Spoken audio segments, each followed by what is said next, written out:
Pour le gouvernement nippon, Carlos Ghosn est à l'époque l'homme providentiel, celui qui ose faire le sale boulot. En 2016, nous avions interrogé Masao Michi, l'ex-ministre en charge du secteur automobile.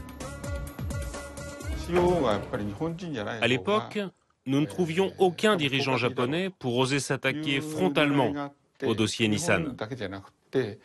Avec le poids des traditions chez nous, il nous fallait donc quelqu'un de l'étranger, avec des méthodes internationales, une autre façon de voir le business.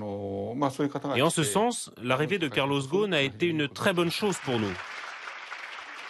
Le patron français impose son style, tout en muscles. Dans les usines de Nissan, les salariés qui ont eu la chance de garder leur poste sont au garde à vous.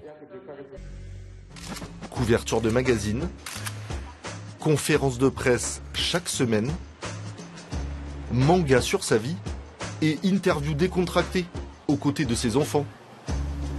Carlos mouille la chemise. Le très sérieux patron se déride devant les caméras, fait le show avec une présentatrice vedette.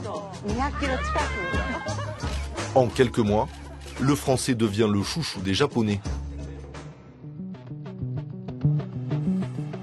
Courbette obligatoire pour une superstar. Voici Carlos Ghosn, le français le plus connu au Japon. Nissan retrouve le sourire. Les résultats financiers dépassent toutes les espérances.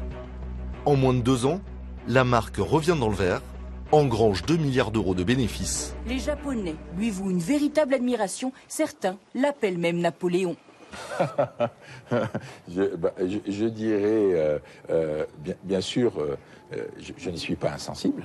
Je ne suis pas insensible, mais en même temps, je dirais que quelque part, ça nous aide dans nos projets. Nous sommes en 2005. Le Napoléon de l'auto a conquis le pays du soleil levant. Les Japonais lui font alors toute confiance pour préserver les intérêts de Nissan dans l'alliance qui vient de se créer avec Renault. À lui seul, Carlos Ghosn dirige 2 des plus grandes entreprises du monde.